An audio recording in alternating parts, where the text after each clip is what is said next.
Yeah.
Welcome to something special. Welcome to TEDx. This TEDx event is part of a global conversation that takes place every day in every corner of the world. In schools, in theaters, in workplaces, even in prisons, people gather to hear the best ideas bubbling up in their communities. More than 3,000 TEDx events are held every year in 170 countries. It's a remarkable thing. TEDx events are self-organized under a license from TED, a non-profit organization devoted to discovering and sharing powerful ideas in the form of TED Talks. It's not TED itself, but your local TEDx team of volunteers that has done all the work to put on today's event, including booking all of the speakers. It's this team's ideas, dedication, and time that have made this possible. We really hope today's program sparks an exciting conversation. This is a day for curiosity and for skepticism, for inspiration and for action. The more you enter into it, the more you will take out. And now, on with the show.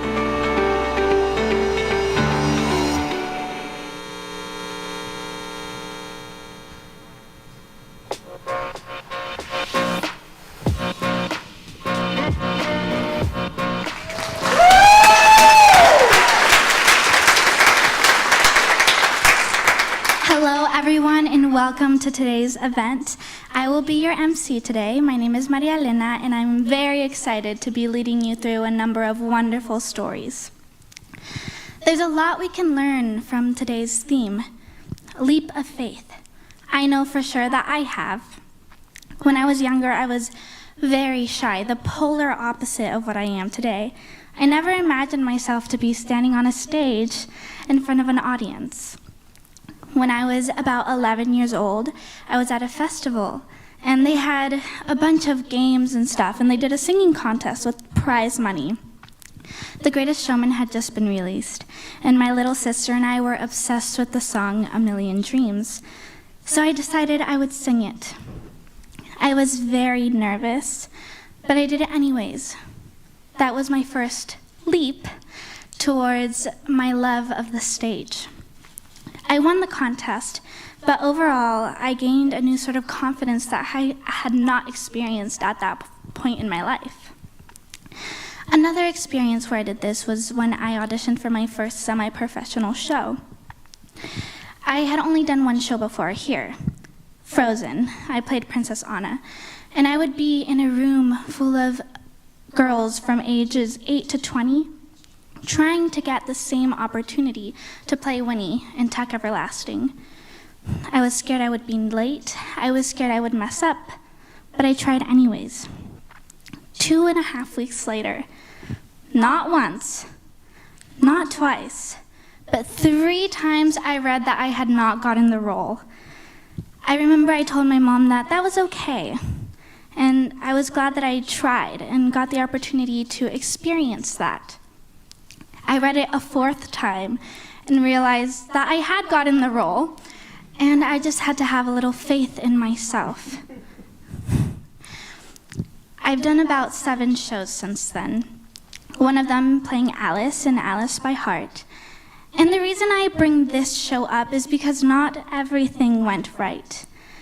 Quite a few things went wrong, but even then, there were usually mistakes that no one could notice, like someone messing up a line or some tech issue.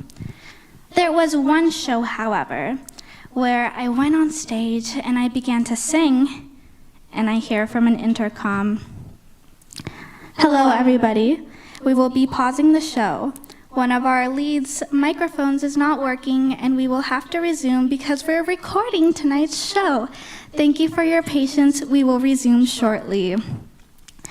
I looked around to see which of my castmates' microphones was off, and it was mine. I was so focused on what I was doing, I didn't even realize that nobody could hear me. So I went off stage, I got my microphone fixed, and I went back on to tell another wonderful story. That was a moment where I had to have faith in the people around me, my castmates, my directors, and even the audience to support me through this minor mistake. These are just a few of the many examples in the world of why having a little faith, taking a leap, or taking a leap of faith can help us. Whether it's good or bad, what matters is that the uncertainty is what makes this leap worth it. We will now have many speakers come on stage and tell their story of how they persevered and faced adversity with a leap of faith. Our first speaker tonight is Marie Claire Davenport. Marie Claire is a dedicated and hardworking student, something I have had the privilege of witnessing these past few years. However, sometimes there's challenges that might not be so easy to see. Marie Claire will now tell us about how she faced these challenges with the help of the people around her.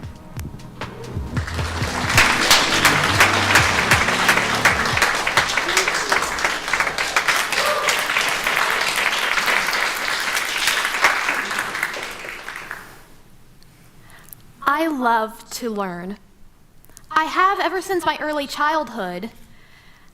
I enjoyed spending my days devoted to enriching my mind with information with which I thought of as interesting. When I was young, a lot of changes happened in my life, which led me to becoming homeschooled until the 3rd grade. My methods of learning during this time were special. My mom, who is knowledgeable beyond her years, and honestly one of the smartest people I've ever met, was, and I think both her and I can agree to this, not exactly the best teacher. That's not to say I did not know how to read and write. I was quite exceptional in that regard. However, the things I learned about were quite unconventional compared to what most 2nd to 3rd graders, kids my age, knew about. For example, I could talk for hours about the lore surrounding Pokemon, Queen Elizabeth I, the unicorn tapestries, roller coasters, tornadoes and tsunamis. I knew so much about these topics. But beyond that, if you asked me what, say, 2 times 2 was, yeah, I couldn't answer that for you. It was clear that my learning wasn't really focused on the mathy aspects of education. I was enrolled in an actual school starting in 3rd grade. Aww. In theory, this place would be like a second home to me. Being in a center of learning and knowledge, what more could I want? Unfortunately, I struggled with adjusting to actual school. I faced many challenges with waking up early, wearing a school uniform, taking tests and quizzes, doing homework. It all felt so confusing to me. Safe to say, my favorite periods of school were the multiple recesses we were given in a day. In my struggle to adjust, I received little sympathy from the staff around me. There was a time where I was sent to the principal's office, and I couldn't leave even when I started crying until I had confessed to cheating on a test. I didn't know that taking out my textbook in the middle of an exam was considered cheating. I didn't know how tests worked at all. No one had told me. It was because of this experience and other experiences that I quickly felt isolated and found no joy in school. I would use the restroom so many times within the course of a school day, not because I actually needed to go, but because I wanted to escape from the classroom. This next one's kind of gross, but I used to cause my nose to bleed out excessively just so I could be excused. The school nurse pretty much knew when she saw me that if I wasn't having a massive nosebleed, that I was either having a headache or a stomach ache somehow very often and needed to be sent home right away. Some days, I flat out missed school, and this is silly to admit, I flat out missed school so I could go to hockey games. Go Sharks! School had felt suffocating to me, and I received little help and support in my blight. My hunger to learn was not satiated in school. This behavior would continue on as I reached middle school. However, in some ways, I was somewhat better than my younger self. I found that by spending time devoted to interests I was passionate about, like Pokemon and the Legend of Zelda, quite the collection here, I could, in a way, mentally escape the pain that school had brought me. Plus, it was something to learn about, something to be knowledgeable in. And when I say knowledgeable, I knew every single Pokemon by name, appearance, typing. I knew the plot and characters of almost every single Legend of Zelda game, even the obscure ones. I was quite the expert, the connoisseur, if you will. This was a way for me to satisfy my need to know more. I didn't leave the classroom for really any given reason. I wasn't really late to my classes, nor did I miss many days of school. However, insecurities arose in me that I was ignorant of back in elementary school. I had not spent much time socializing with the kids my age. There was something that felt very intimidating about it, and it felt easier to just be by myself. When I reached middle school, my social skills were not great. I struggled with understanding basic social cues and how to compose myself in a way that showed confidence rather than complete awkwardness and insecurity. I had a hard time making friends, and I often felt like I was the weird kid. These insecurities and experiences had all culminated into a type of anxiety associated with socializing that still persists within me today. School had soon felt like a prison to me, and even though I loved learning, other aspects of school began to take a toll on me. I was quiet, reserved, awkward, spacey, and most importantly, I felt alone. In a way, I had almost accepted my fate as a life filled with unhappiness and escapism. But that would begin to change following a meeting with my history teacher. During one of his lessons covering religion, the topic of reincarnation came up. If you know the Legend of Zelda, you know how big of a theme reincarnation is. I was so excited at discovering this connection, and I couldn't wait to share it with my teacher after class. He was one of the teachers that I actually felt pretty comfortable around. Upon doing so, my teacher and I talked for a bit until he said something that would ultimately change the way I viewed myself. Why do you sell yourself short? You could easily get straight A's in my class if you actually tried. I don't understand why you don't try. I can't exactly confirm if this is what he said verbatim. My memory of middle school is a little more on the fuzzier side, but I do remember how those words felt to me. Like cold water was splashed upon my face. It had shocked me, and I wasn't too sure how to react to it. It was the first time a teacher had said something like that about me to my face, and I didn't realize it then, but those words were going to carry so much weight throughout my time in middle school. Now, it was required to take notes in his class, but for some reason, after that meeting with my teacher, I felt compelled to start studying these notes, start putting the effort in to actually learn the material I was being taught. I can't explain to you why my teacher's words were so profound to me, or why I just had this sudden compulsion to start actually putting effort into my class. It was like a voice had entered my head and told me to try. And to my surprise, upon actually putting the effort in, I got A's on these tests and quizzes. Now I'm sure some of you may be thinking, of course that would happen. And yes, naturally, if I go from not studying to suddenly studying, I do have a higher chance of getting higher grades on these tests. But this was huge to me.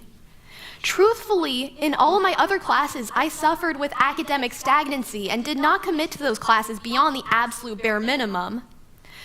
But for once, because of those A's I got on my tests and quizzes, I got a taste of what it felt like to do well academically, which prior to my meeting with my teacher felt completely foreign to me. I also discovered what it was like to enjoy learning in class. That class quickly became the one class where I felt like I was owning it. Some days I couldn't wait to be picked up from school just so I could tell my mom about all of the cool things I learned in middle school history class. We would have such long discussions covering topics going from Middle Ages and more. It was so much fun. Middle school seemed to fly by so fast once I discovered this truth within myself. And then slowly high school came around, and here I thought, with all of this newfound confidence, I could shed this old image of me and embrace a new era of Marie Claire Davenport.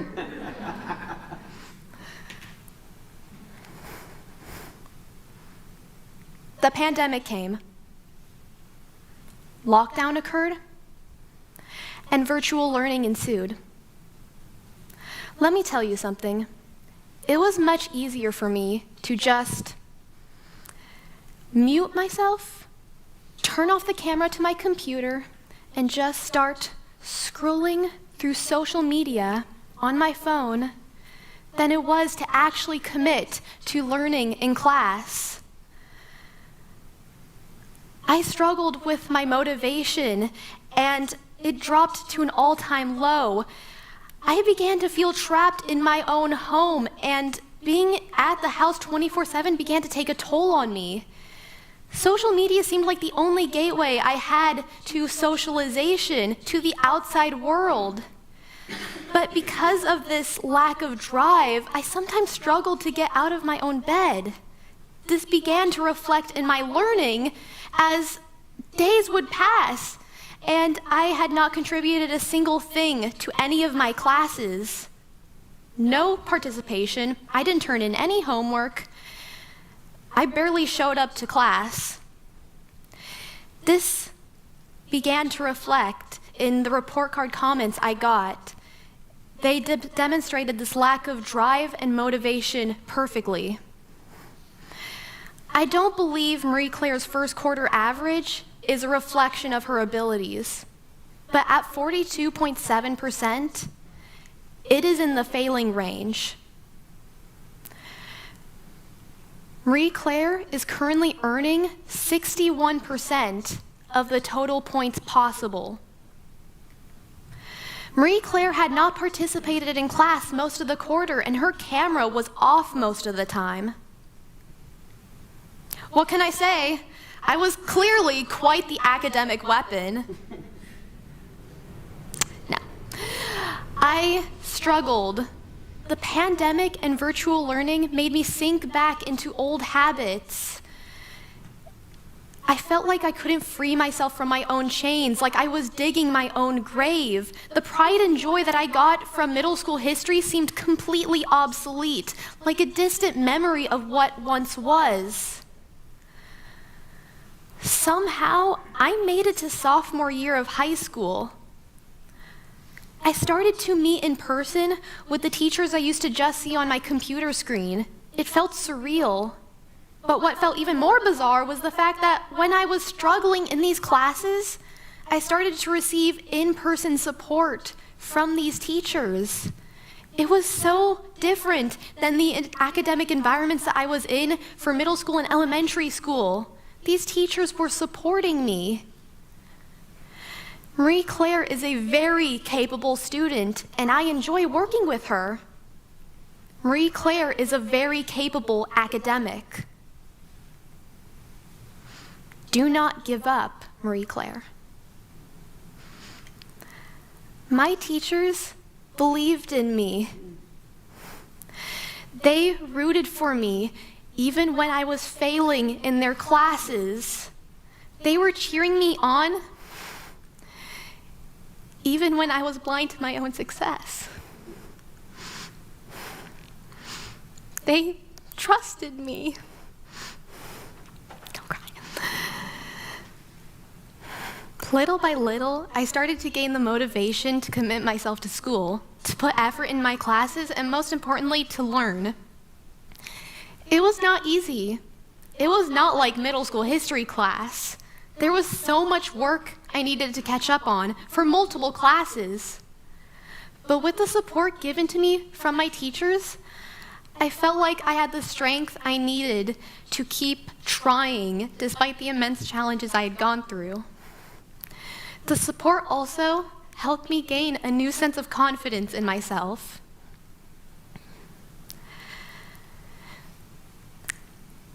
I started to love learning in class slowly and surely. And my report card comments also saw quite an improvement. Marie Claire ended the year on a high note in English 3. Marie Claire, I was impressed by your level of work on the final exam. 98.5%. Not to brag, but going from a 42.7% to a 98.5%, that's quite the improvement if you ask me. Marie Claire is an excellent student who was always willing to participate in class. Yes, these are real comments that I got on my report cards.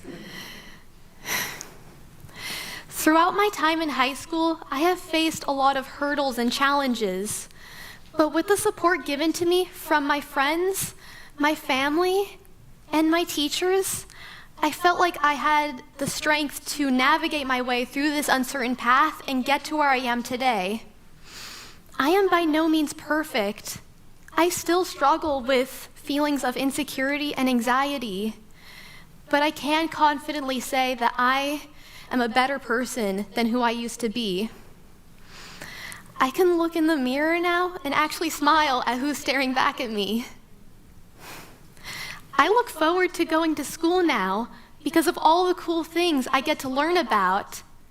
Currently, I'm learning about evolution and Charles Darwin and everyone else who kind of contributed to this idea that we have now of evolution. I'm also learning about Gothic conventions in literature, especially about Frankenstein, which, interesting book, by the way. Definitely give it a read if you haven't already.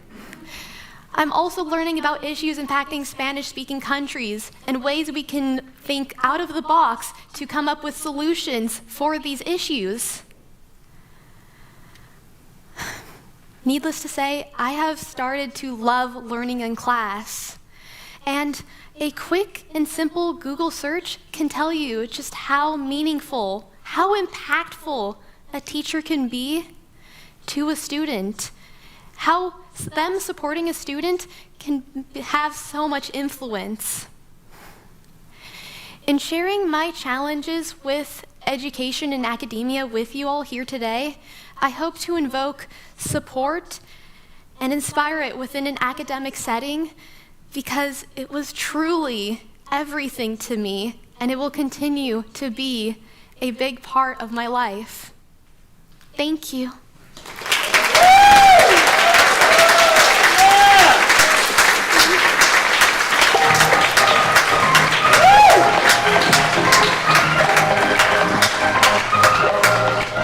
Hello, everyone. How are we doing?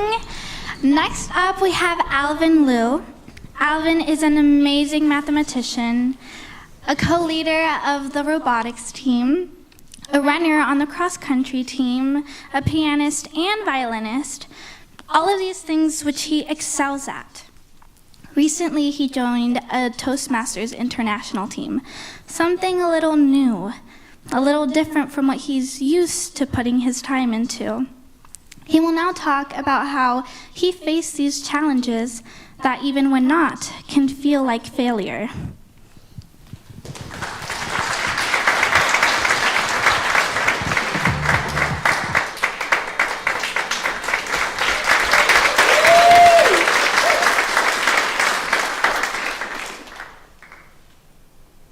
What if I told you that I was full of vice?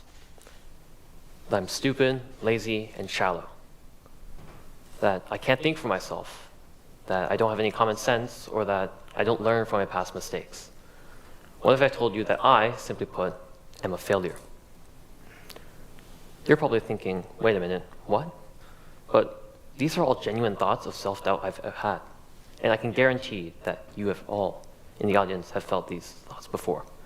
Just by a quick raise of hands, how many of you have never, ever felt a single drop of self-doubt in your life before? Anyone? In the audience? No one? All right, well, I guess I was right.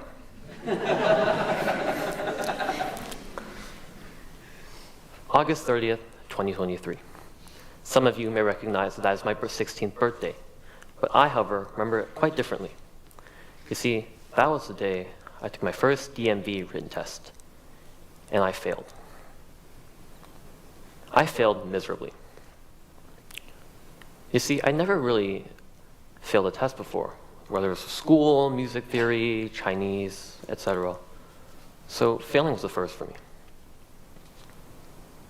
As I got in the car, I didn't know how to feel, but I did know that I was extremely disappointed in myself for not passing a test that I spent seemingly months preparing for. I started speaking all sorts of negative comments about me, the test, and just how stupid the DMV was. Okay, maybe that last one is a little bit warranted.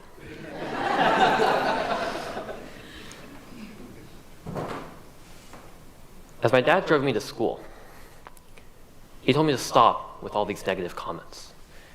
He told me that if I kept saying all these negative things, that I would actually begin to believe that I was a failure, that I couldn't do what I wanted to do.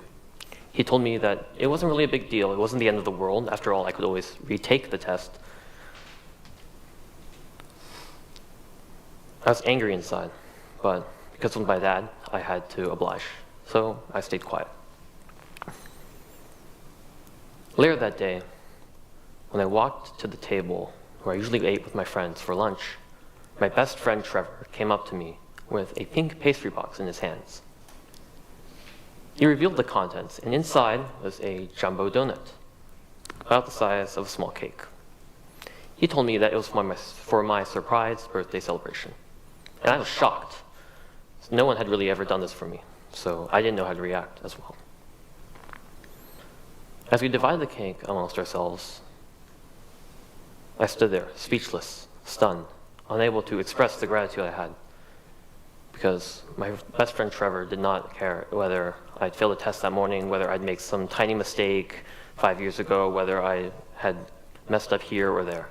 No, he saw me for who I was, and he believed in me. In the evening, I explained to my mom what happened at the DMV. She told me that it was fine. Again, like my father, she reassured that I could always retake the test again and that it wasn't the end of the world. After all, I was still here. The inverse of my expectations had happened. When I had failed, I thought that people would laugh at me, they would ridicule me, and they would mock me, and they would grill me for making such a petty mistake. But instead, I was pleasantly surprised that the people around me continued to encourage me and lift me up. You see, I'm part of a club called Toastmasters International. I'm part of an online section called Future Leaders Gavel Club. And if you don't know what Toastmasters is, it's basically a club where you give public speaking speeches, whether they're prepared or impromptu. When I first started out, I was absolutely terrible at public speaking. I would forget my lines, I would stutter, I would mumble to myself. I thought I was going to get mocked at, and I thought I was going to get laughed at for being the new guy who hasn't mastered the reins yet. One thing to note about Toastmasters is that every new member, sooner or later, has to give an icebreaker speech about themselves, introducing themselves to the bigger club. And I dreaded for that day to come, because I thought that I was going to fail. I would forget my lines, I would stutter, and I would mess up horribly, even though there wasn't really a bar on whether I could fail or pass a speech. When that day did come, those things did happen. I did mess up here and there, and I was really angry at myself for making those tiny mistakes that I had spent so long preparing for not to make. But at the end of the meeting, there's always an evaluation portion. And during that, the members of the club give an evaluation of my speech. And I was pleasantly surprised to hear that they liked my speech. They gave compliments, constructive criticism, and to be honest, I didn't know how to react. Again, like the DMV incident, I didn't realize.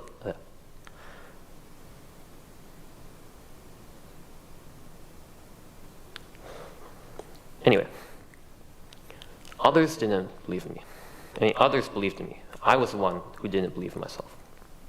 When I learned that there were so many people across these different communities that believed in me, I felt empowered. They brought me up and they motivated me to pull myself together and move forward. You see, each relationship you form, each thread of trust that you create, of belief, that's like building a little safety net that you can rely on to catch you when you fall and when you fail.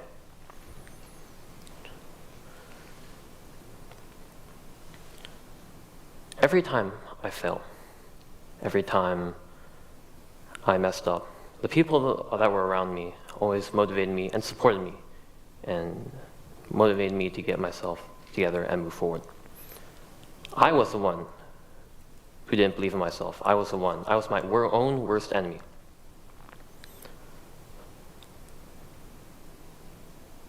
But the famous writer Jean-Jacques Rousseau once said, "Aimez-vous, respectez-vous, et les autres vous aimeront et vous respecteront." And what that means in English is, love yourself, respect yourself, and the others will love you and respect you. I didn't love myself, and I didn't respect myself. Most importantly, I didn't believe in myself. But when I did, it was really empowering. I didn't have to look forward to making tiny little mistakes that people would laugh at me. Belief is a powerful force. These thoughts and ideas are incredibly empowering to the person who is receiving them. When someone says that they believe in you, they're essentially saying, I see something special in you. I see your unique capabilities and talents and your unlimited potential to grow. Their belief is a testament to your unique qualities that make you who you are. So I encourage you to think about this. Who believes in you? Do you believe in yourself?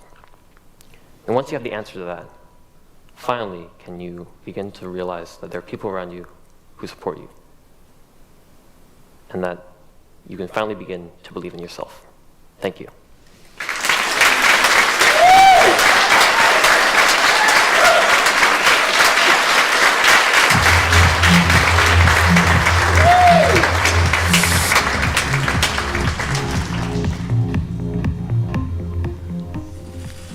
Have you ever wondered what you could do with the power of a single phrase, or maybe the friendships that you make along the way? York's Thomas Houston is going to tell us about a simple phrase that changed his life for the better. Please welcome him onto the stage.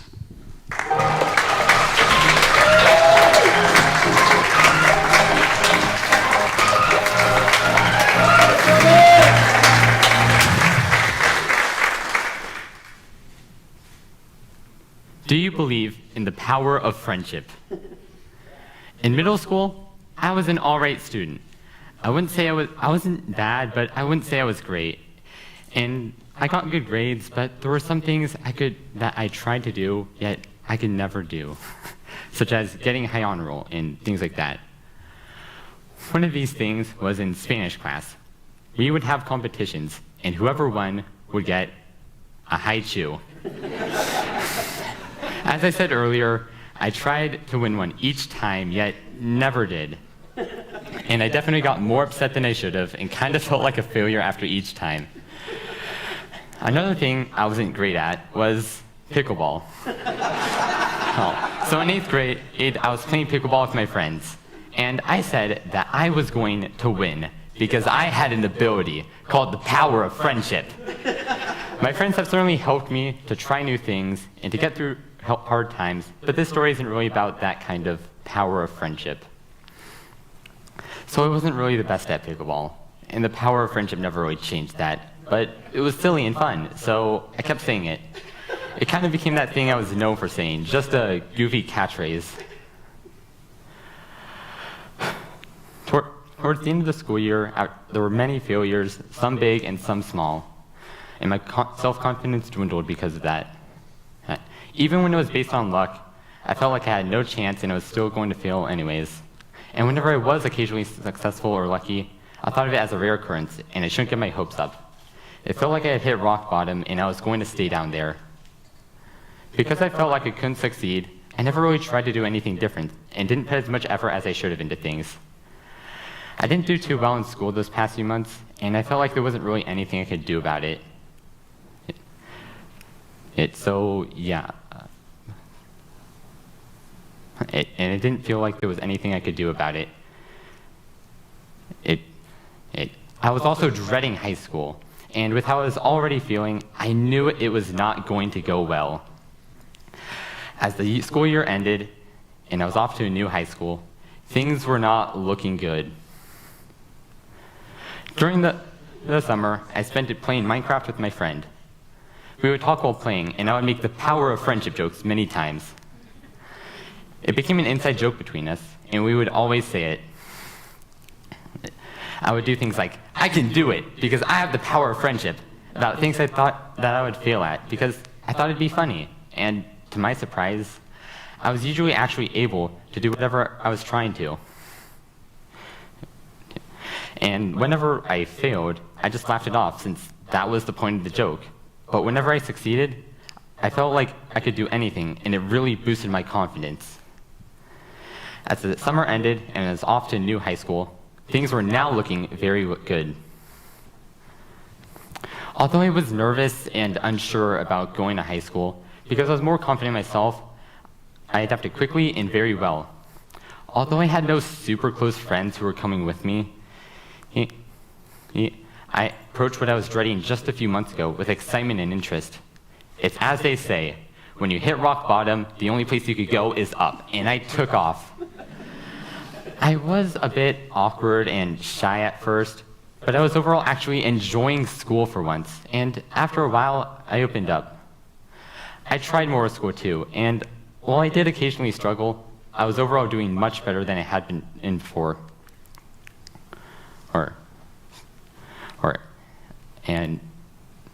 Than I had been before.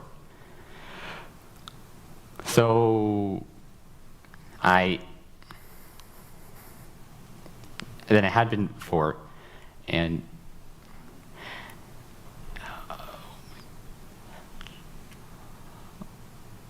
than I had been before, and I'm so sorry. So basically, while I did occasionally struggle, I was doing much better than I had been before. There are so many things I wouldn't have even imagined that I would try, such as studying abroad and even this TEDx talk. And I am so glad that I did. In the end, I enjoyed high school much more than previous years, and I don't think I would have without being much more confident in myself. Just simply saying the power of friendship really changed how I felt about myself and how I saw the world. I knew it was nonsense, but just this joke inspired me to try more and not get so upset about failures, whether big or small. Goofingly saying that I could do things, maybe goofingly try to do those things that I then realized I could do, and then I didn't feel so bad anymore. And when you think about it, I only said the power of friendship with my friends and other people, so I guess this talk is really about the typical type of power of friendship too. It's crazy how just saying such a small positive thing greatly impacted my life, even though it was meant as a joke. If you just say something positive, even when you don't mean it, it really can make a difference. At the beginning of this school year, I received an email asking for participants in an event and on the first day of school. I had no idea what this event was, but I decided, why not, and immediately signed up. It was a musical chairs competition, and whoever won would win a prize for their entire grade. During the competition, I almost lost a couple of times, but I stayed calm and believed in the power of friendship. Somehow, out of everyone, I ended up winning, and the prize that my entire class got was a haiku of all things, like from Spanish class, the thing I could never win. So maybe that was a coincidence, or maybe that was fate, or maybe it was the power of friendship. Thank you.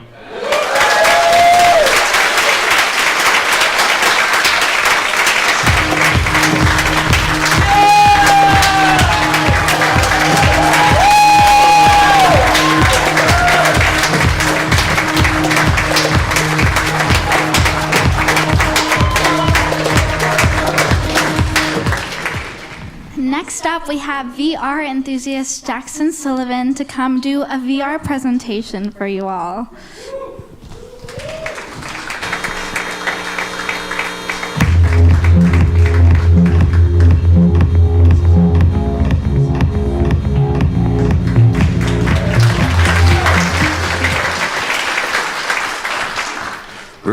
Virtual reality has always been something I'm pretty interested in. I think the applications of it that it can have upon anything from the medical field of having a doctor learn how to do a surgery to a golfer improving his swing, I think it's really important to kind of look to that for the future on how to learn things, and I want to give a little bit of a demo of that today. So do I have a volunteer in the audience at all? Dr. G, all right, come on up. All right, we're going to send you back real fast. Kevin will help you out. We'll get this set up for you. Alrighty, so we got a little bit of a treat for him today. We're going to have him walk the plank, but he doesn't know that yet. All right, let me set this up, Casson, real fast, and we'll get going.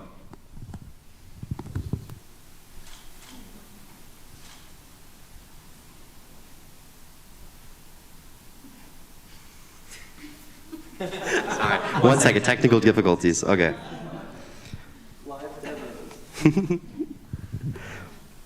Alrighty, while I get this loaded up, I think what we can do is actually cast it to where you guys can see what I'm seeing. Take just a second. There we are. If it wants to work.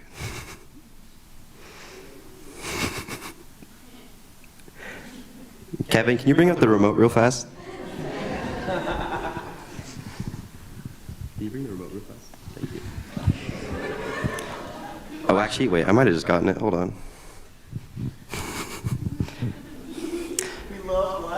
Technology may be new, but it's not amazing. The other one, the Oculus one.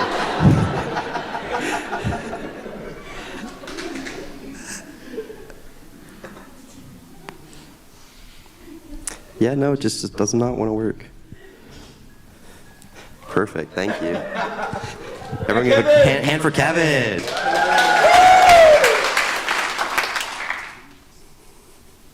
All right, it's getting set up for you right there. Hand this back to Kevin. Thank you. Okay. Get my hands working again. Alrighty. Got it all working up there? Perfect. Alright, so what we're going to do here is actually set up, if it wants to load again. Kevin, I need the remote.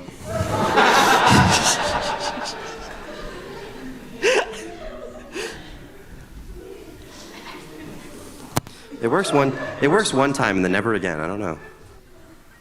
All right, so if you can see below me, we actually have a little bit of a board set up right here. And it's already about lined up with where we want this. So if we set that perfectly, it should actually be the exact spot of where it is in real life. All right. Hey, recast it. Oh, stop again? All right. Perfect. Perfect. All right, it's going for you. All right, there. We don't need the remote anymore, Kevin. Thank you.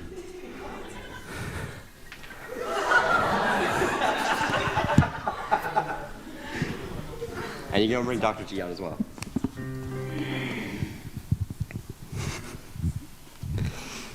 All right.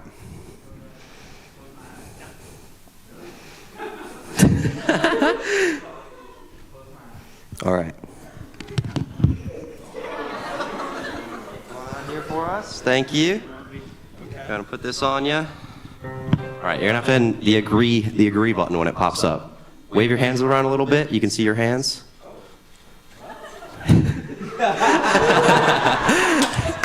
All right, you're in now. All right, so. I've never done this stuff. Oh, perfect. You're perfect then.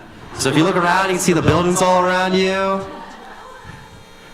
little laggy there. It's all good. You can see it. Oh, froze on us again. Okay, hold on. You gotta give me a second again. Yeah.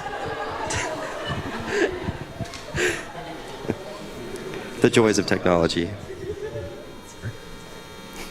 I need the remote again, Kevin.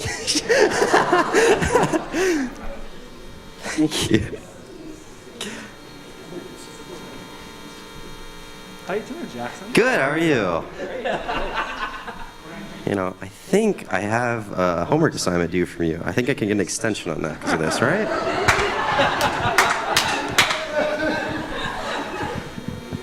Okay, it should be setting up. There we go. Perfect. All right, you can put it back on. Okay. Put that down real fast so it links up. All right. Wave your hands around a bunch. Much as you want. Just go crazy with it. All right. Oh boy. Oh boy. It doesn't like you. I see a virtual world right now. Yeah, we can't see you. That's the problem. Okay, anyways. Yeah, well, let's see if we can do it the other way. Hold on. Sorry about that. Hey, remote, Kevin. All right, one more time now. Surely this time it works. Okay.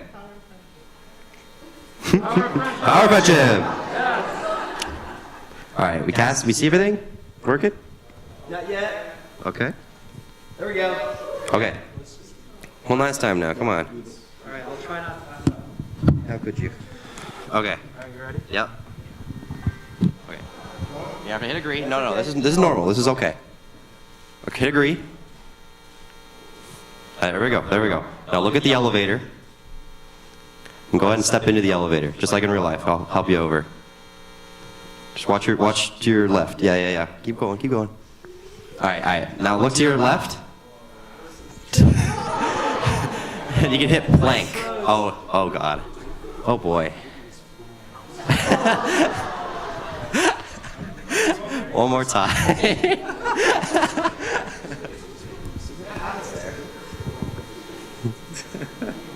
Remote me, Kevin. You're not playing some sick, cruel... Oh, I wish I was. I really wish I was. Not right now, you know? Yeah, not yet. Right now, we're just trying to make sure people can actually see this. I don't know. We haven't had this problem yet. You're too tall for it, I guess. Too tall, really? Yeah, I know.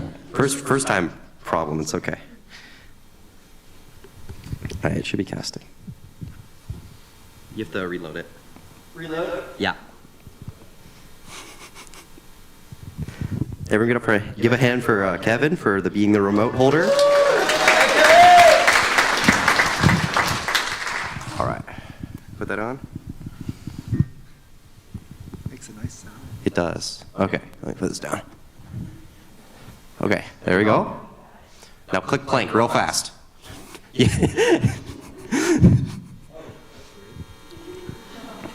Now we have the joys of elevator music, of course.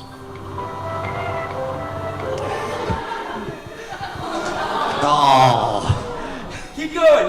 Okay, we're just gonna. He sees it, right? Right now he's on top of a building, and there happens to be a plank in front of him. If you want to keep walking forward here. What? You walk out, take one more step. There's the plank right there. What? You can do it. You gotta walk to the plank and turn around, walk on back. You can do it. Just don't fall. Oh, careful there.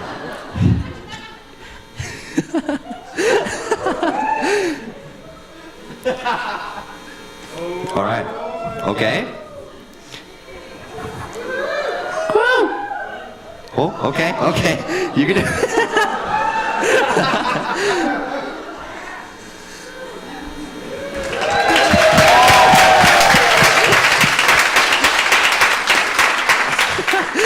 Everyone get up for Dr. G.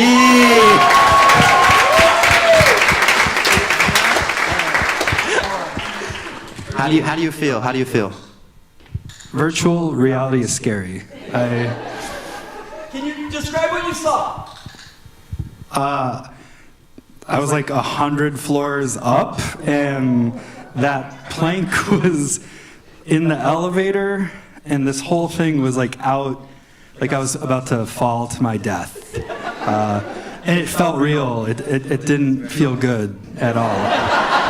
So, Jackson, you do not get that extension. Thank you. Have a good night.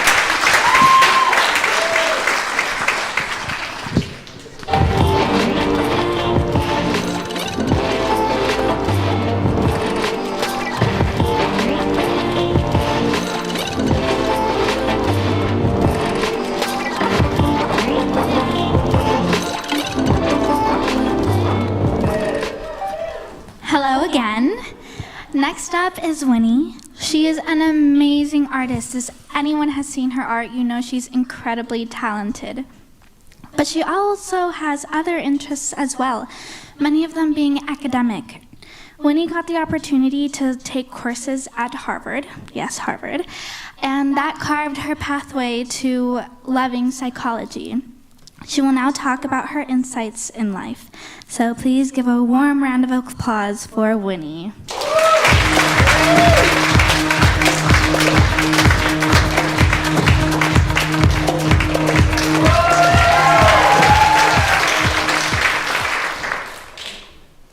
Before we start, I want you all to ask yourself a question. Do you consider yourself to be in a healthy mental state?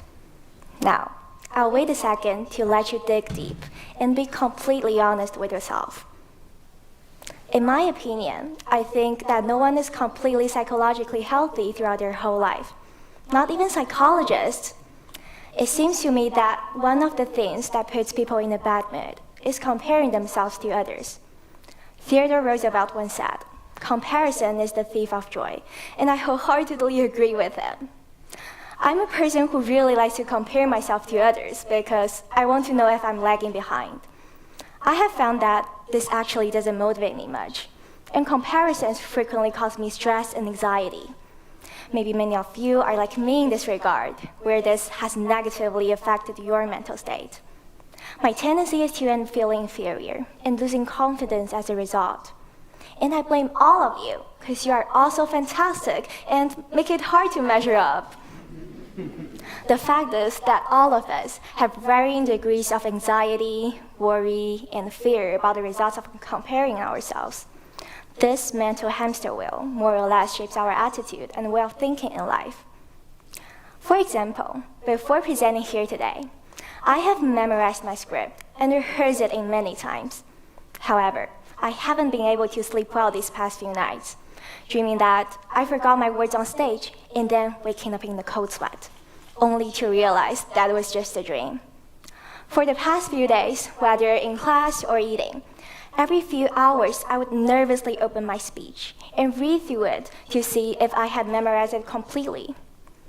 Needless to say, I've been extremely anxious since the start of February, fearful that I would make a fool of myself on stage or that someone else's speech will be better than mine, while worrying that I won't live up to my own expectations. This fear of not measuring up stems from a deep-seated desire to prove myself, to affirm my efforts, and to have my hard work recognized.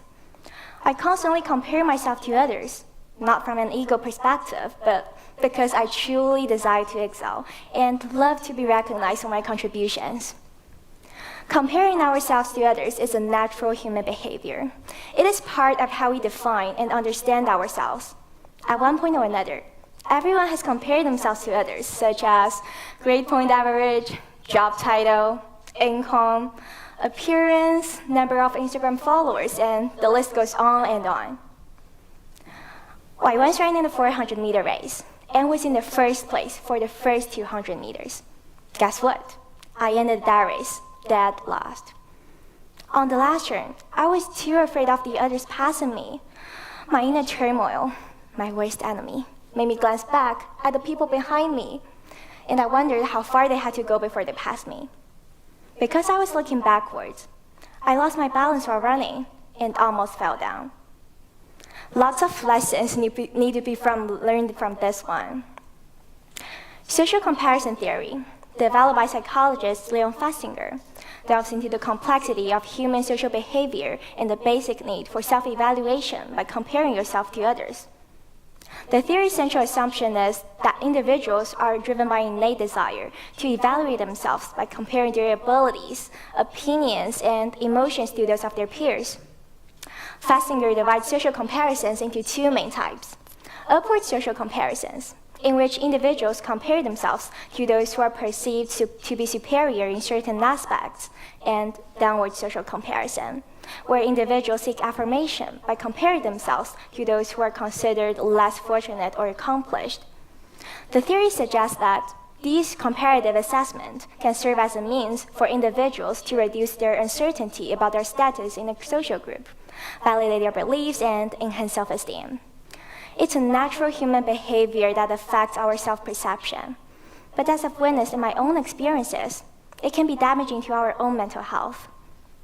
The human mind often engages in upward social comparisons, in which individuals compare themselves to those who are perceived to be more successful, thus creating a permanent cycle of self-doubt and stress.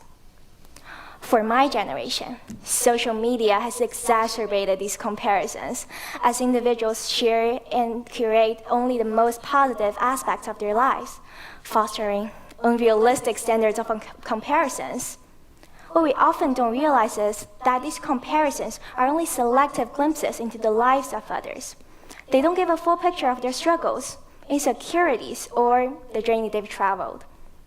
From my epic failure in the 400-meter race, I realized that my obsession with comparing myself to others has affected my mindset and held me back in my efforts to succeed. So, why don't we change our perspective to compare our current selves with our past selves? If it only was that easy. However, this shift in focus allows us to measure our own personal growth and development.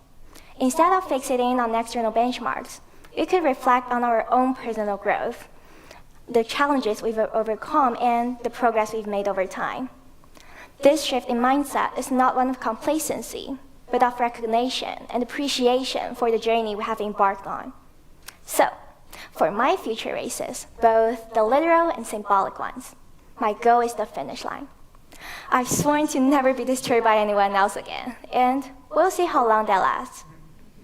For now, I've succeeded in ignoring the presence of others and imagining that I'm alone on the track. My only determination is to get to the finish line, to surpass my old self and achieve a new personal best. I'm sure I'm not the only person in this world who is plagued by this annoyance. My experience might not be related to you all, but in fact, numerous studies have confirmed the detrimental effect of social comparisons has on mental health.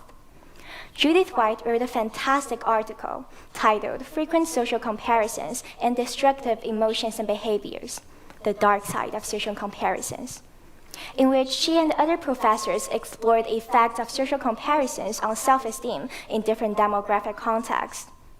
The findings reveal that for people who frequently compare themselves to others, the likelihood of experiencing envy is nearly 50%, guilt over 40%, and regret and dishonesty to protect oneself or others' feelings, each over 30%, illustrating the significant emotional toll of social comparisons.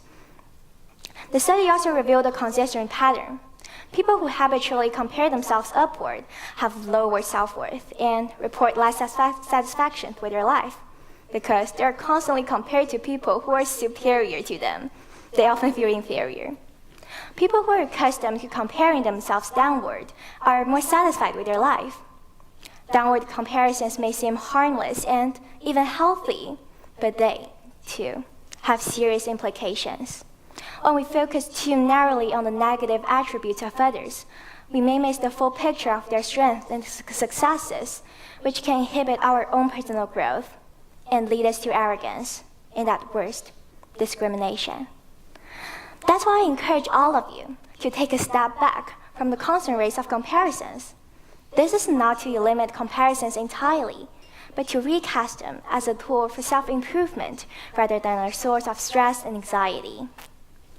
The famous Chinese writer Yang Jiang said, 永远不要把自己的快乐与悲伤放在和他人的比较中。Never put your happiness and sadness in comparisons with others. Believe that your life journey is unique, and success is your personal, ever-changing concept. By comparing yourself to your past self, you'll find a more satisfying path to progress, one that fosters self-love, compassion, resilience, and a healthier state of mind. There will always be someone better than you. On this road scattered with imagined roadblocks, the only thing that you should focus on is surpassing your yesterday self. Thank you.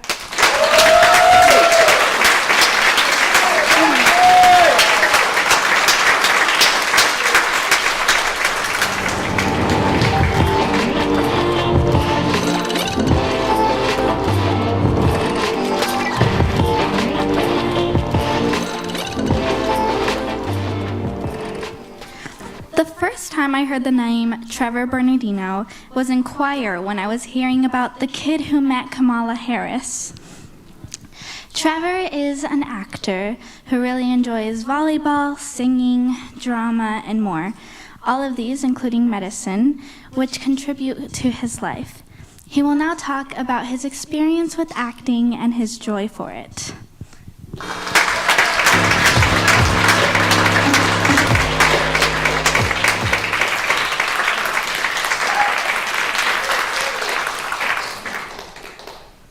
Tonight, I will tell you the perfect Hollywood tale.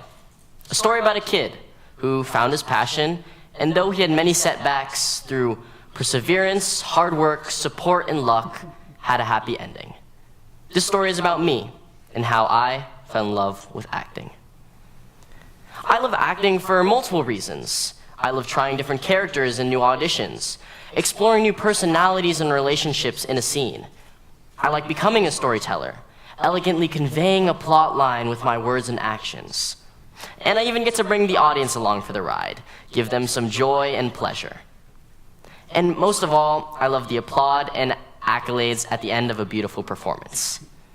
It started with musical theater at the Carmel Dance Center, and then the lead JoJo in Seussical Musical Junior at Carmel Middle School. But I wanted to take it to the next level, so I asked my parents if I could do this professionally. And with their approval and support, I auditioned for a Disney cooking pilot. It was one of the most fun things in the world, driving to LA to film with some of my childhood heroes, Hudson Yang and Ashley Liao. But acting isn't just fun. It requires hard work and dedication. For my very first advertisement, I had to kick that soccer ball over 100 times just to get the shot right. I've been taking 3-hour acting classes every Sunday for the past 4 years, and I've been working with my vocal coach once a week since I was 10. But unlike other occupations, with acting, there are no breaks or vacations. Once I got an audition a day before I was going to leave on a trip with my friend Brian. But rather than canceling the vacation, we decided to bring all of our filming equipment with us to film in the middle of vacation. So I spent the next 6 hours studying the script. And then the pandemic swooped in, changing everything, and Hollywood went online. Before quarantine, people would have to live in LA for in-person casting calls. But with COVID, casting directors were forced to allow self-tapes, where you would film yourself doing the audition and then send it in via email.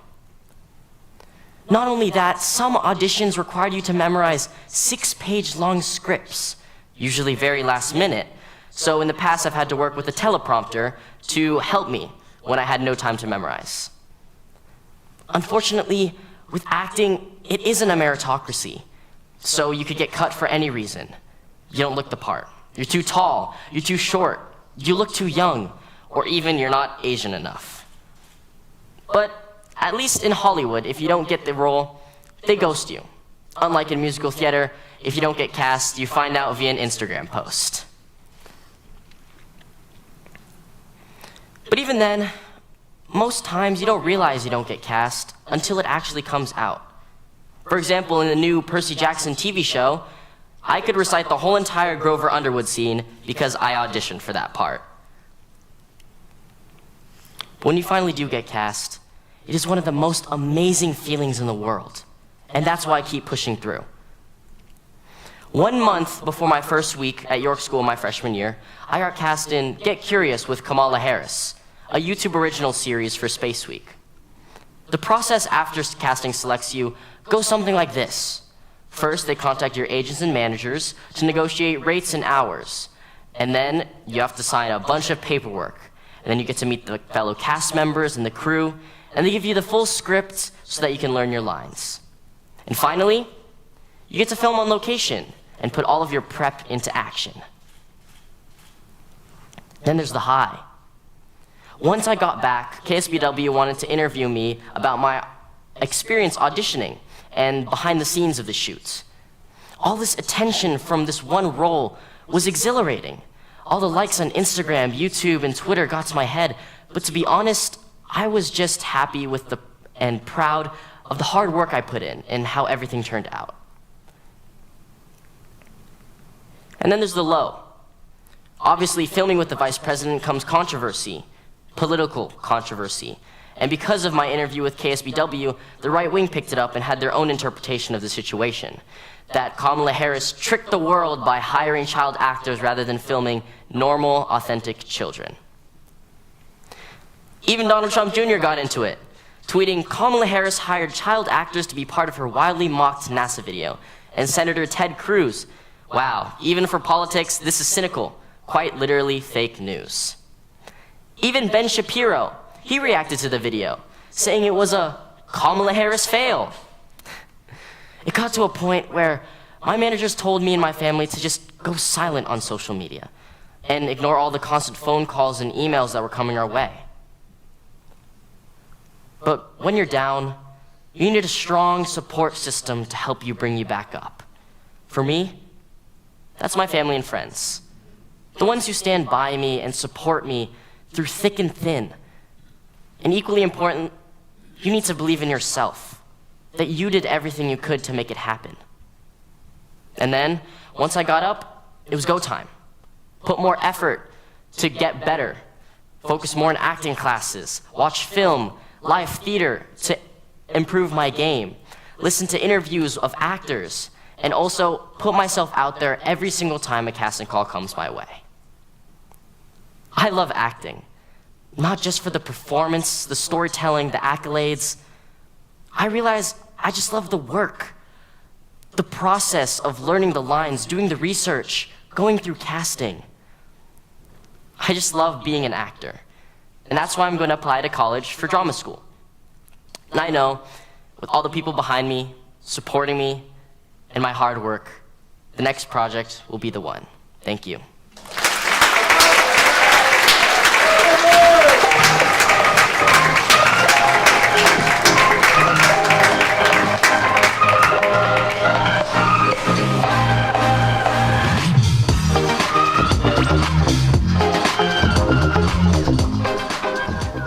For our final talk of the night, I would like to introduce Devin Hubert, alum of 2014 from here, York School.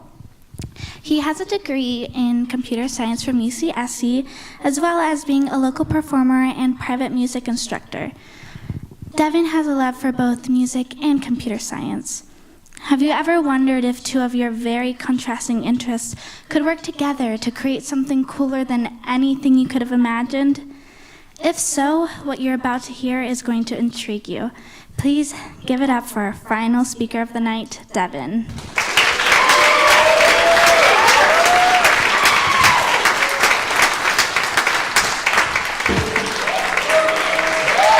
Hey everyone. All right. Still trying to figure out how this thing works. Here we go. So, I grew up playing RuneScape. Have some RuneScape fans in here. It was an online multiplayer game where dragons roamed, magic was real, and the graphics looked like this. Yeah, I don't know what that guy's up to, but when I was a kid, I thought it was the coolest thing ever. I remember when my dad got the first iPhone, I spent forever trying to get RuneScape to load on it so I could play it wherever I went. It didn't work, which is probably a good thing, because at least I was able to develop some kind of social skills a little bit. But even though the graphics looked like this, the game was super well coded, and it had a soundtrack of immersive music. But I think my favorite thing about the game was the freedom that it gave its players. Because there's no way to win RuneScape, so therefore there's no real right way to play. You could work on questing, you could level up a skill, or you could just hang out and socialize with other players. So in a world of endless possibilities, players were able to kind of create their own meaning within the game, and I thought that was super cool. So fast forward a few years later, all those hours playing RuneScape kind of helped spark two different passions within me. One for the magic of music, and the other for the coolness of coding. So I guess it's no surprise that today, yeah, still super cool. Sorry, dog Sassy up there on my lap. Yeah, so I guess it's no surprise that today I find myself both as a private music instructor in Salinas at Sam's School of Music, as well as a software developer right here in Marina at Light in Motion. We do bike lights, camera lights, dive lights, and we build it all right here. So anyways, and then in my free time, I work on the kind of creative sides of these passions, writing and recording original music, as well as working on all kinds of crazy software projects. So anyways, what am I here to talk to you guys about today? Well, over the last couple of years, emerging AI technology has started to get really good at the things that I love doing. You know, writing code, making music, and it's set to kind of disrupt pretty much every field out there, right?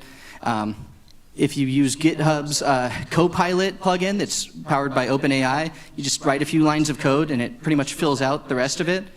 At the moment, you still kind of have to know what you're doing a little bit, but as a lot of people are saying, it's the worst it's going to be ever, and it's only getting better.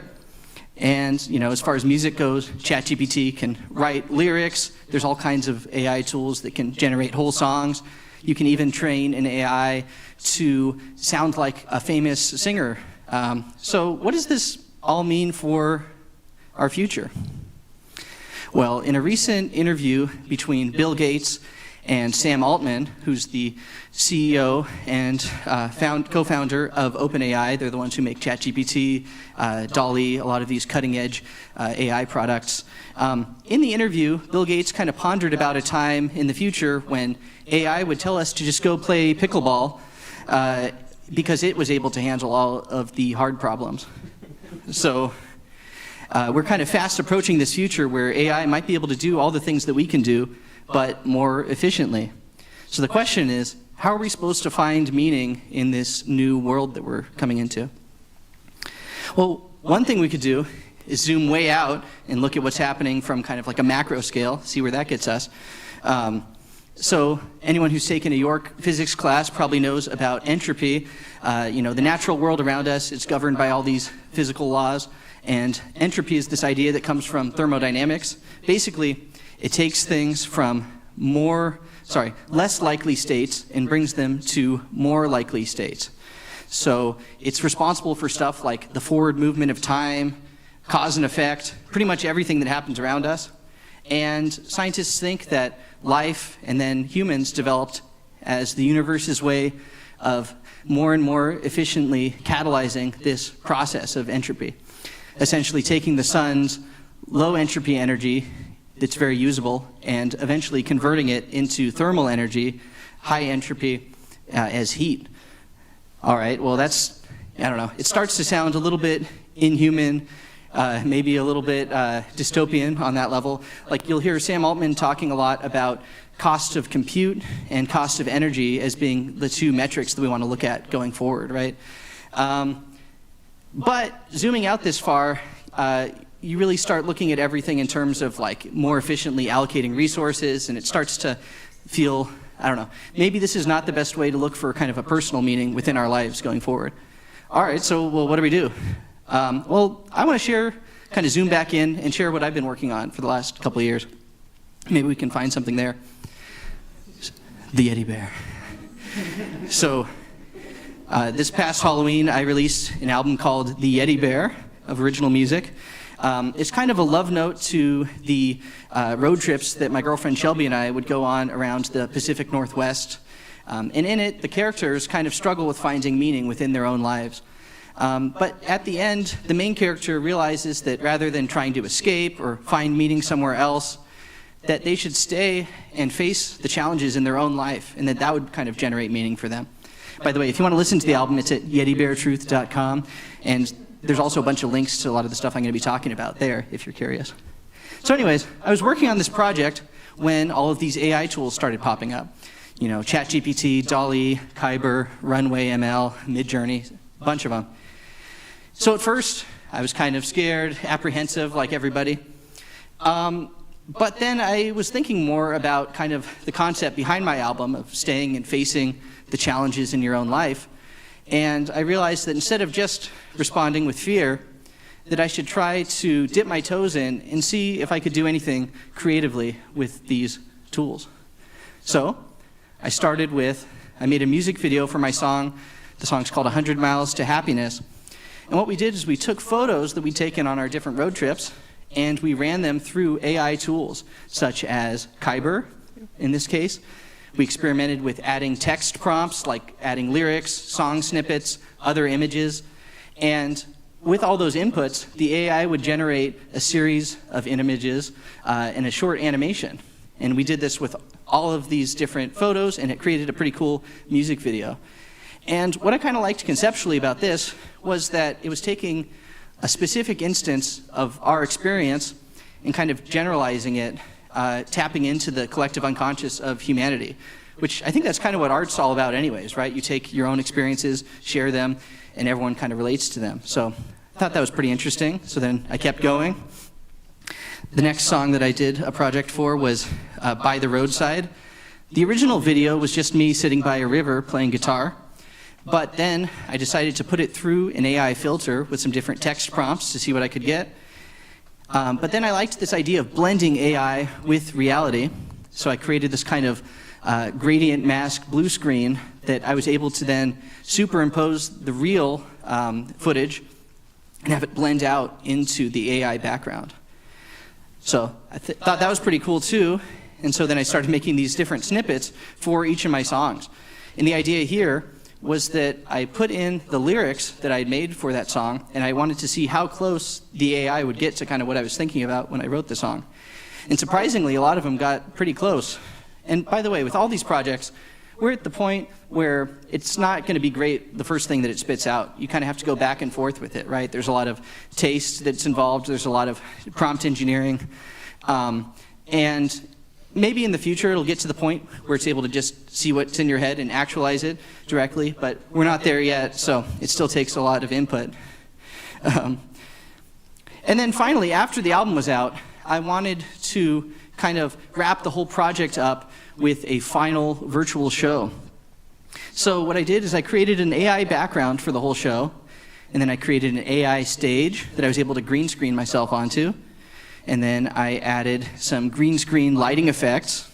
And finally, I was able to do a Christmas live stream with all of these different layers and make it look like a full production. So these are just some of the ways that I've been using AI so far.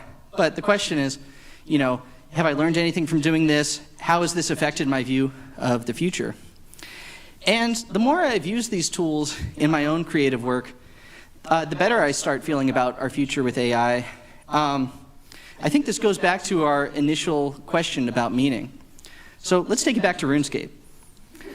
This is what RuneScape looks like nowadays. It has beautiful graphics, has all kinds of features, and you can actually play it on your phone now. I would have been so happy, but I never would have done anything else.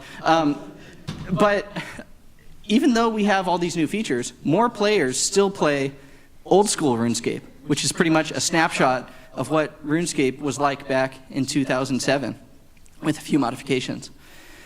So I think there's some things about why players keep returning to this game year after year that we could use to help find some meaning as we go forward.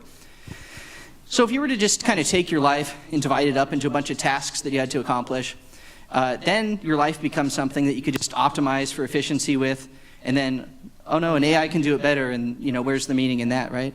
But I don't think that the tasks that we do give us meaning in our life. I think it is the narrative that surrounds what we do that imbues our actions with meaning. So I'll give a couple of RuneScape examples. So chopping thousands of trees sounds pretty boring, pretty terrible task. But if you view it through the lens of trying to achieve the woodcutting cape, which is this cool cape you can get and show off that you reached the maximum level of woodcutting, then suddenly it's something that's super engaging for people to do, and people are doing this all the time. Another example is most players probably wouldn't go around the kingdom looking for eggs and other ingredients to make cakes. But if you add a narrative to it, like the cook's assistant quest, suddenly it's something that almost everyone ends up doing. So it's the narrative that surrounds what we do that has the power to kind of shape everything around us. And it's super powerful because we live our lives from the inside out, right? Whether you're playing RuneScape or just anything else in your life, it all filters through our minds.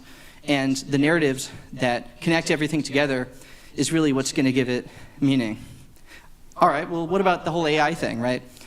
Well, RuneScape has had bots in it since pretty much the very beginning. It's someone wrote some code, and now there's all these fake players that they never sleep. They stay up all night with perfect precision, maxing out all of their levels before a real player can even learn the map. But despite this, real players still play every day because they're not worried about what the bots are doing.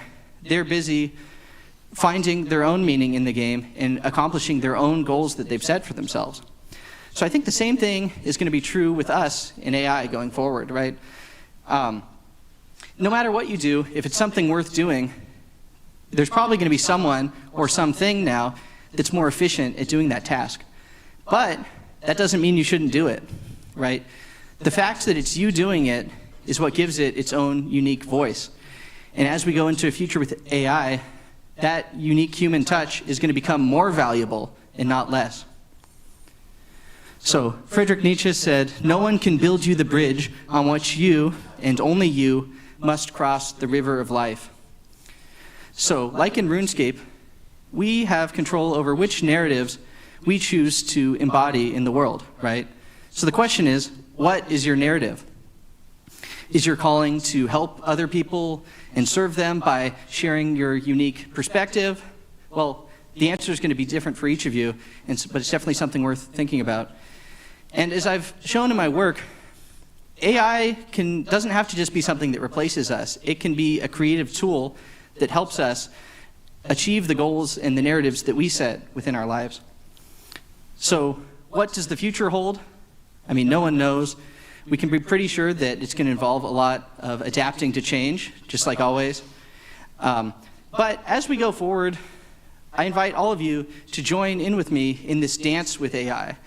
Rather than just being afraid of it, explore it a bit, dip your toes in, but most importantly, infuse it with your own personal meaning. Because in the symphony of life, AI might be a new instrument, but the music, the story, and the meaning, that will always be ours to write.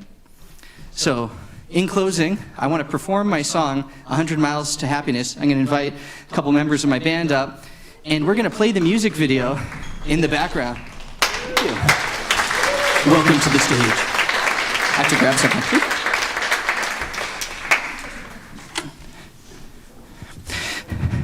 By the way, Carson here, 10 years ago, I did my senior concert in this theater in 2014, and he was the drummer.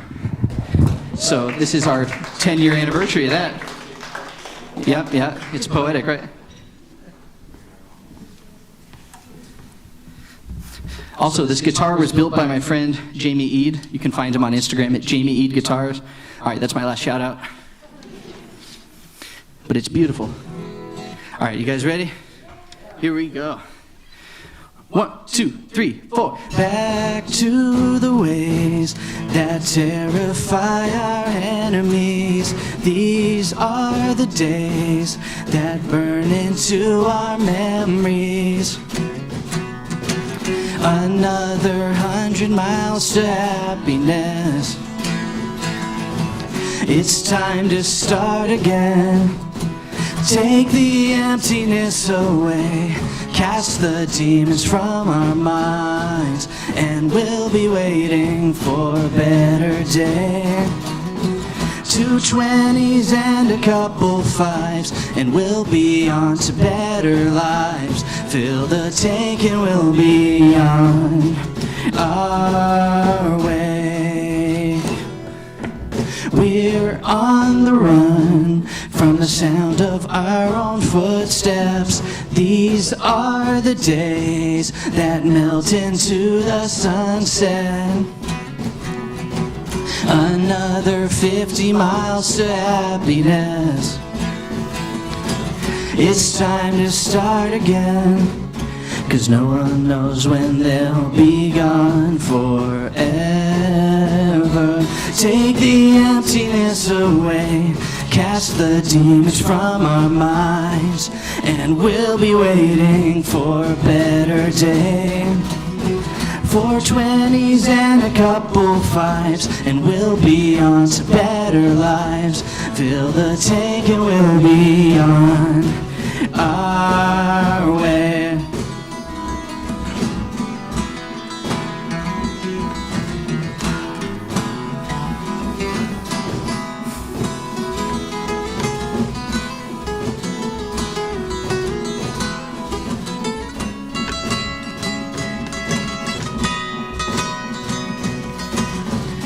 And as we roll up to a stop again, a man approaches me, covered in rags and laden with bags. Heal yourself through me, he said.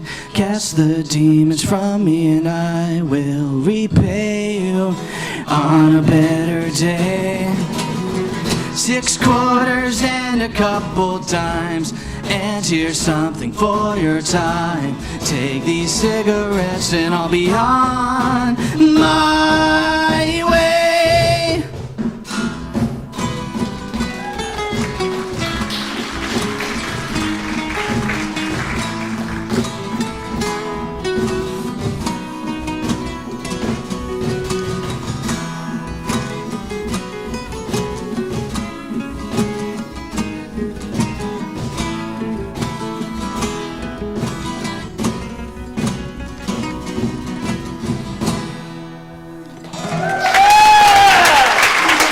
Thank you. Thanks, guys. GettyBearTruth.com. Thank you.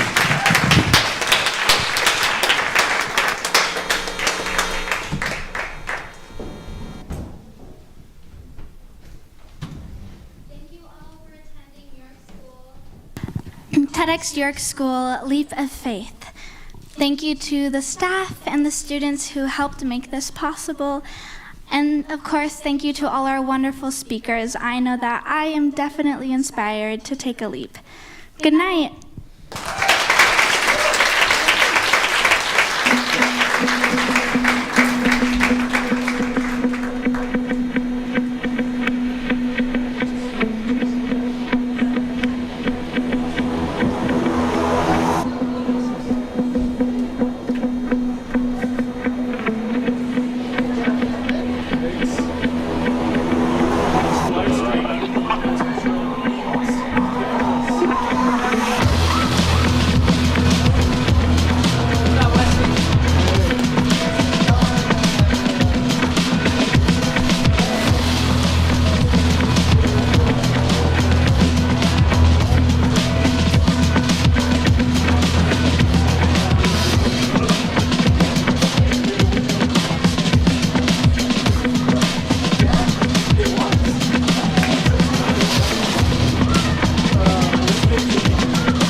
And CJ, we need you.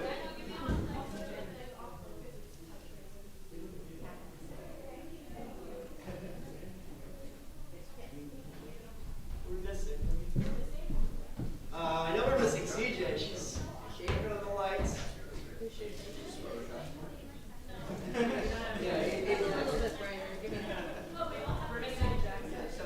Oh yeah, where's Jackson? Did we lose Jackson? You can walk the plank. Yeah. All right. We'll AI him in.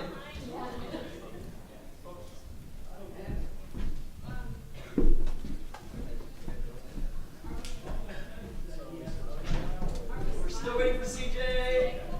And all right. All right, is this okay? 3, 2, 1. Hold it down. Take a lot. Take a lot. If you hold it down, does it keep bursting? Yes. I'm just doing it every 3 seconds. Relax your faces, everyone. What else should we do, guys? All right. Crazy. Goofballs. Come on, goofballs. Yes, Wesley. Yes. Sounding look. All right. Thank you, everybody. Good job.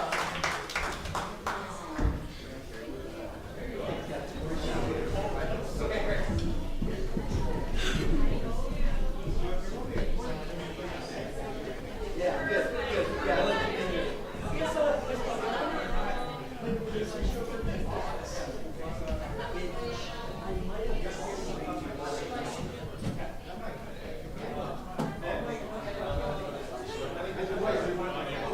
Yeah.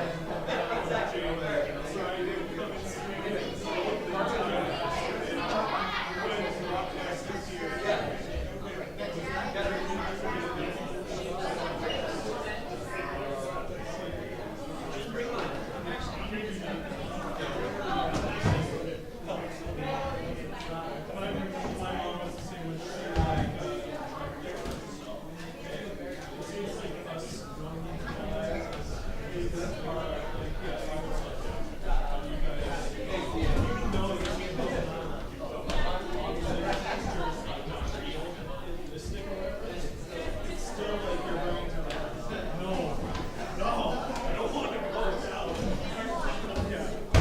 Thank you, Bodie. Great job. CJ, fantastic. Best lighting we've ever had.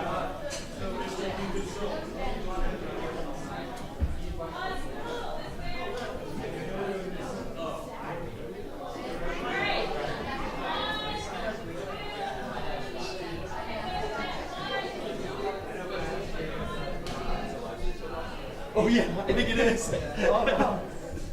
Is anyone still watching? Yeah, 17 people are still watching. There's 2 people still? 17! 17 people are still watching the live stream. I think they're in the bathroom.